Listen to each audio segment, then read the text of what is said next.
journaliste. Très cher journaliste, je suis flatté du fait que c'est la première fois depuis notre élection le 20 décembre 2023 que nous venons d'assister à une conférence de grande envergure.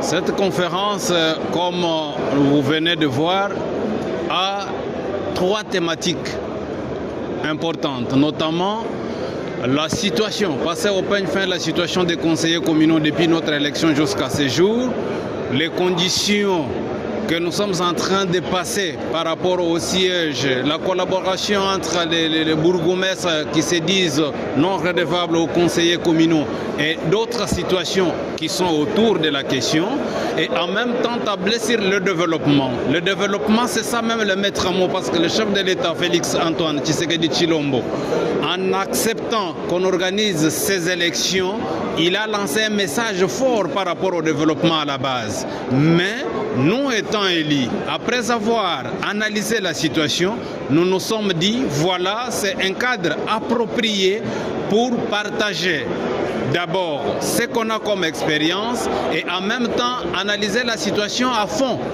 Et ce que nous voyons dans nos entités territoriales décentralisées, c'est un peu déplorable du fait que les animateurs qui sont là-bas, ils ne sont pas redevables au peuple dont nous-mêmes nous sommes représentants. Et en même temps, il y a la situation sécuritaire. Vous voyez, le chef de l'État, Félix Tshisekedi, il se démène du jour le jour pour que la paix soit restaurée totalement sur toute l'étendue de la République. Mais comment nous, en tant qu'élus, nous allons aussi l'accompagner sous cette thématique? En plus de cela, il y a autant d'actions à impact visible que nous avons vu. C'est surtout nous qui venons dans nos provinces, parce que moi je viens du Kasaï central, presque toute la province est devenue un chantier. Mais la population n'est pas suffisamment informée. Pour y arriver, nous allons prendre à bras le corps cette question afin que notre population soit informée. Et enfin, c'est l'aspect un peu politique, dans le sens que nous tous, nous venons de regroupements et partis politiques de l'Union sacrée.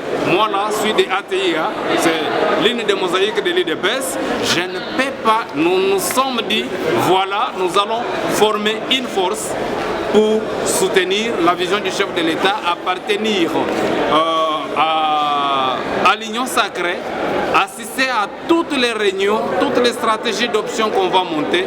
Voilà le bien fondé de notre présence ici dans la capitale. Merci beaucoup. Merci, très cher journaliste.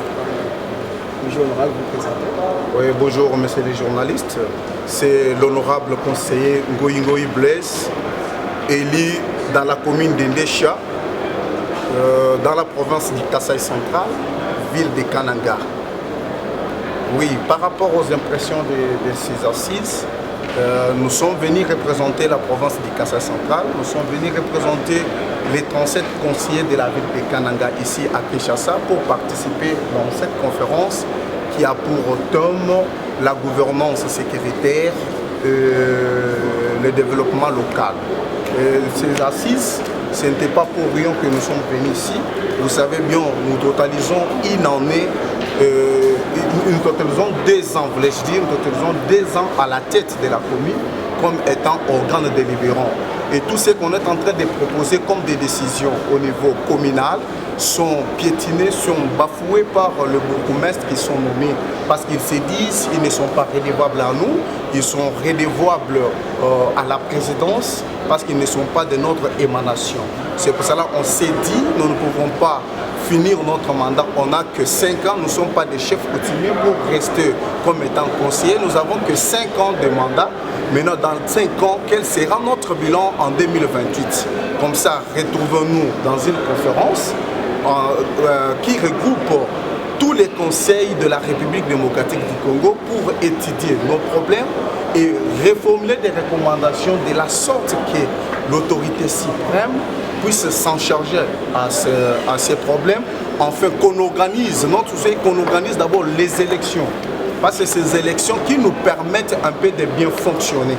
Nous travaillons sur base des propositions de décision. Quand nous élaborons nos propositions de décision et nous les adressons auprès des bourgmestres qui sont nommés, ils disent qu'ils ne sont pas rédevables pour répondre à ces propositions de décision. Nous sommes bloqués à ce niveau-là, c'est pour ça qu'on s'est dit non.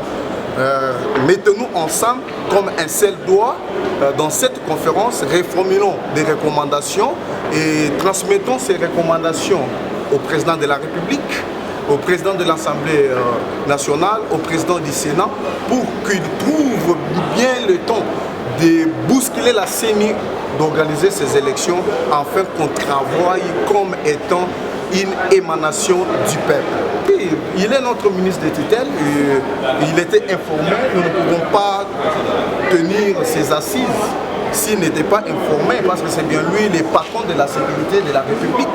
Il était informé, toutes les instances sont informées. Vous voyez qu'aujourd'hui c'est mercredi, nous sommes un peu au milieu de la semaine.